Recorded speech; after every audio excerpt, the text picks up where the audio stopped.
안녕하세요. 이베이 코리아 대표를 맡고 있는 변광윤이라고 합니다. 20주년이라고 하면 굉장히 길어 보이는데 사실 인터넷 인더스트리가 이제 겨우 시작된 거라고 저는 생각해요. 앞으로의 벌어질 일들이 훨씬 더 가슴을 뛰게 하는 일들이 많아질 거라고 생각하고 20년 동안 이렇게 튼튼하게 성장한 한국 인터넷 기업들에 대해서 굉장히 존경하고 앞으로 더 많은 변화가 있기를 기대합니다. 의미가 있는 것들 순서대로 나열을 해보면 우리나라의 인터넷 인프라가 깔린 게 제일 큰 의미가 있었던 것 같아요. 광 케이블을 까는 사업을 굉장히 적극적으로 시작했고 IMF 시절을 거치면서도 계속 그게 이어졌고 그것이 결국 한국 인터넷 기업들이 이렇게 살 수 있는 토양이 되지 않았을까라는 생각을 해보고요. 두 번째 큰 이벤트는 모바일 시대에 하드웨어 회사들, 소프트웨어 회사들 할 거 없이 글로벌 경쟁력 있는 모바일 플랫폼들을 만들어내고 전역으로 사용이 되고 외국 플랫폼들과 비교해도 손색 없이 하드웨어적으로도 소프트웨어적으로도 버텨낸 것이 큰 이벤트였다고 생각하고요. 세 번째 이벤트가 최근에 이제 벌어지고 있는 이제 빅데이터 관련된 이벤트들이죠. 우리나라 기업들이 가지고 있는 양질의 빅데이터, 인공지능 시대와 그 머신러닝 시대로 들어가면서 우리가 느끼지 못하는 일상에 AI와 머신러닝들이 적용되는 시점에 지금 와 있지 않을까? 그런 게 지금 한 세 가지 큰 이벤트라고 생각합니다. 인터넷 산업이 어떻게 될지를 생각해 보면 우리가 매일 일상에서 사용하는 전기가 어떻게 발전했는지 하고 보면 비슷할 것 같아요. 에디슨, 테슬라 이런 분들이 개발한 전기가 미국의 큰 회사들이 미국 전역에 전기를 깔고 굉장히 힘든 과정을 거쳐서 개발한 전기가 이렇게 발전한 것처럼 인터넷도 사실 지금 그 정도 단계가 아닐까. 굉장히 힘들게 발전했던 그 과정을 이제 통과해서 또 고속으로 발전하지 않을까. 지금 보면 전기는 거의 공기와 같잖아요. 우리 생활에 전기가 있는지 모르고 사는 것처럼 내가 접속을 했는지 안 했는지 모르는 상황에서 그냥 인터넷이 내 몸에 생활에 다 묻어 들어가는 그런 시대로 갈 것 같다고 생각합니다. 동영상 서비스 그리고 지도 서비스 최근에 제가 사용 빈도가 높아진 서비스가 아닐까 생각합니다.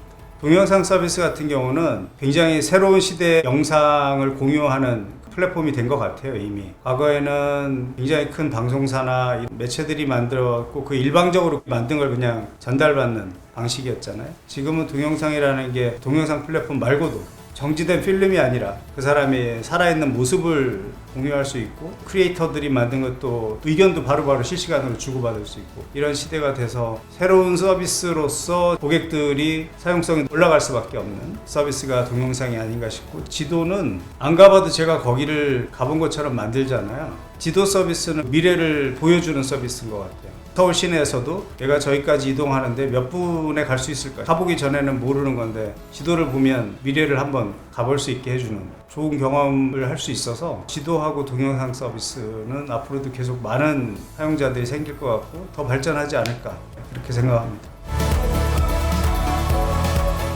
Z세대라는 영 제너레이션들이 갖고 있는 생각을 100% 다 이해는 못하지만 기존에 있었던 제너레이션들과 좀 다른 경향은 확실히 있는 것 같아요. 최근에 너무 많은 그 정보들이 넘쳐나고 있고 서로 정보를 공유할 수 있는 인터넷 시대에서 과연 어떤 특정 서비스를 하는 회사가 우린 이래요 라고 했을 때 그 말이 제대로 들릴 것이냐 그런 궁금증에서부터 사실 시작한 게 저희 회사의 스마일 서비스고요. 많은 매체 활동을 하지 않지만 써보신 분이 자기 동료들, 친구들한테 이걸 써봐라고 자꾸 얘기를 해주는 서비스를 만들어야겠다고 시작했고 저희 회사 직원들이 잘 구현을 해줘서 저희가 처음 페이드 로열티 프로그램, 회비를 지급하는 그런 식의 로열티 프로그램을 만들었고 약 300만 가까이 되는 회원까지 확보한 스마일 클럽이 됐습니다. 특정 서비스 하는 업체가 이렇습니다 라고 계속 자기 목소리를 자기가 내는 시대의 마케팅은 이제 끝난 것 같아요. 고객들이 스스로 써보시고 밸류를 찾아서 주변에 알리고 그것이 제일 큰 마케팅 활동이 되지 않을까. 커머스 섹터에서 큰 성공이라고 얘기하고 있는 많은 회사들 마켓컬리, 쿠팡 뭐 이런 쪽도 보면 이런 식의 활동에서 그 회사의 밸류를 키우고 있거든요. 고객 로열티도 확보하고 있고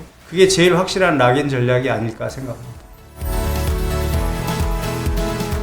25년 가까이 직장 생활하면서 제가 느낀 거는 결국은 그게 평생 직장이 됐건 평생 직업이 됐건 그런 단어들이 중요한 게 아니고 자기가 매년 조금씩이라도 자아 실현을 하고 있는 것인가가 더 중요한 것 같다고 생각이 들어요. 저도 오래 다니다 보니까 내가 너무 오래 한 회사에 있는 게 아닌가라는 고민을 예전에 많이 했는데 결국 작년의 나와 올해의 나가 다르기만 하다면 내년의 나의 모습이 올해의 나의 모습보다 발전되고 다르기만 하다면 그게 자아 실현일 것 같고 자기 인생에 맞는 답들을 찾아가는 과정이 되면 되지 않을까라고 생각합니다.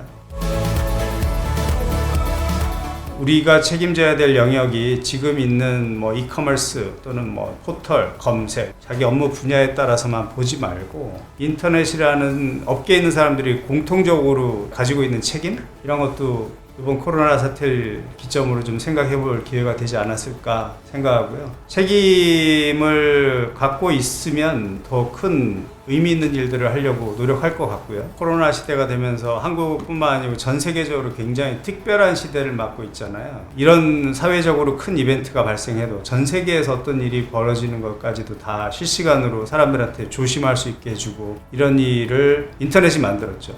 우리 업계에 계신 분들이 다 앞으로 20년 후에는 코로나 시대의 인터넷이 코로나를 통제하는 데 영향을 준 것처럼 더 큰 사회적인 문제를 인터넷이 더 쉽게 해결할 수 있는 것이라고 보고 우리 다 그런 일들 할 수 있는 존재라고 생각하고 여러분들이 그런 쪽도 같이 관심을 가져줬으면 좋겠습니다.